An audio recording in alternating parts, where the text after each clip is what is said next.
공허와 기만의 삶에 대한 구역질. 장폴 사르트르, 구토.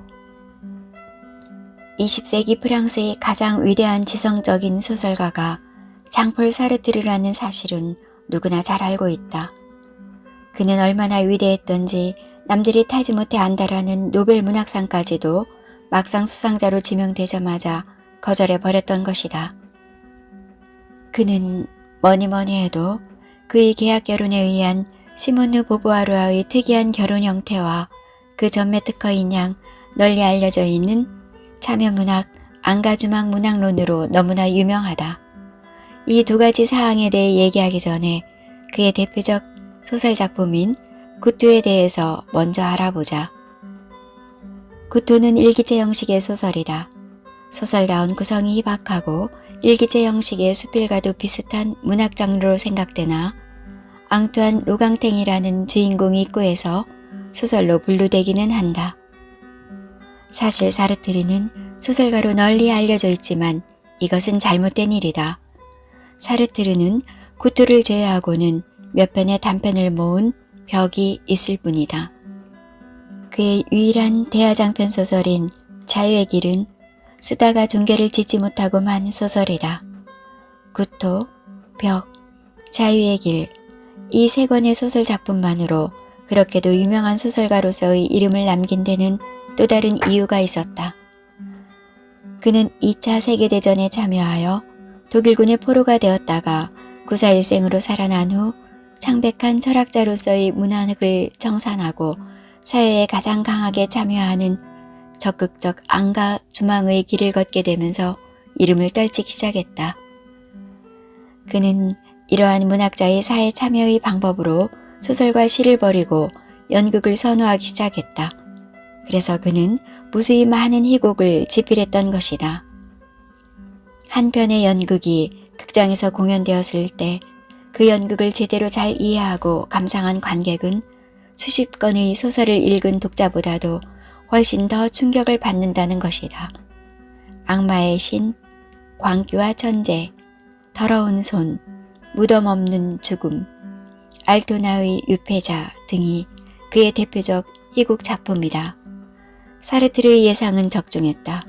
그의 희곡이 파리 한복판의 유서 깊은 극장인 오페라자에서 공연될 때마다 그 충격은 너무나 강한 것이었다. 여기에 힘입어 그는 혁명민중연방이란 정당을 창당하여 스스로 당수에 취임하기까지 했으나 1년도 못 되어 해산되고 만 적도 있었다.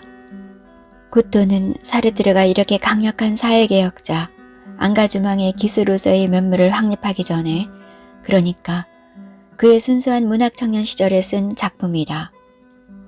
이것은 다른 말로 바꾸면 그야말로 문학자로서의 사르트르를 지칭한다 할 수 있는 말, 즉 실존주의자로서의 그의 대표적 작품이라는 것이다.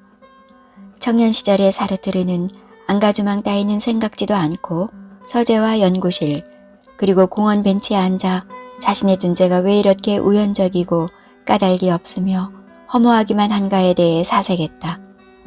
구토의 주인공 앙투안 록캉댕은 작품의 배경이 되어 있는 가공의 도시 부빌에서 살고 있는 젊은이이다. 그는 도무지 인간의 삶을 재단하는 시간대에서 과거와 미래의 실제에 대해 납득할 수가 없었다. 자신은 과거와 미래를 본 적이 없기 때문이었다. 그래서 그는 시간이란 일정한 틀 속에서 인간의 사고로 충분히 예측할 수 있는 어떤 사실의 움직임이 아니라 과거라는 이름에 완전히 잃어버린 시간의 흘러간 최적과 미래라는 이름에 어떤 막연함과는 실제적으로 완전히 단절된 현재만의 괴로운 지속적인 현상이라고 결론지었다. 이러한 결론을 지은 젊은 실존주의자 앙투안 록캉탱의 눈에는 새로운 사실이 전개되었다. 즉, 눈앞에 과거의 허망과 미래의 망상을 뒤집어쓰고 벌어지는 인간의 재반 사항들이 우스꽝스럽고 구역질나는 것으로 비치는 것이었다. 부빌시의 시가지를 흐르는 인파들 속에서 록캉탱이 느낄 수 있는 것은 과거와 미래의 억지도금 속에 공허와 기만의 삶을 사는 인간 군생에 대한 구역질, 그것뿐이었다.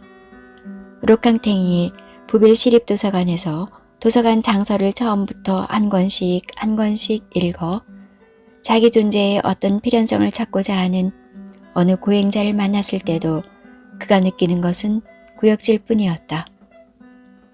우리가 더러운 곳에서 구더기를 내려다보게 되었을 때 그곳에 득식을 거리는 구더기들에게서 무슨 생명의 필연성 따위를 느낄 수는 없을 것이다. 록캉탱이 부빌 시민들에게서 느끼는 감정은 이것과 조금도 다르지 않다. 부빌 시는 사르트르가 고등사범을 졸업한 뒤 처음 부임해 간 르아브르 항구라고 한다. 이러한 과거와 미래에 대한 의미 부여의 거부는 곧바로 신의 존재를 부인하는 것으로 나타난다. 신은 죽었다고 그는 결론을 내린 것이다. 말이 신은 죽었다이지 이것은 너무나 끔찍스러운 선언이다. 유럽의 5천년 문화와 문명이란 어디까지나 신, 즉 그리스도에 바쳐진 인간들의 길고도 진지하고 또한 괴로운 삶의 궤적이기 때문이다. 신의 존재를 부인한다는 것은 서구 문화의 축적을 바닥부터 깡그리 부인하는 결과와 같은 것이다. 인간 존재의 본질성을 파악하려는 사르트르의 일생의 탐구는 여기에서 시작하고 있다.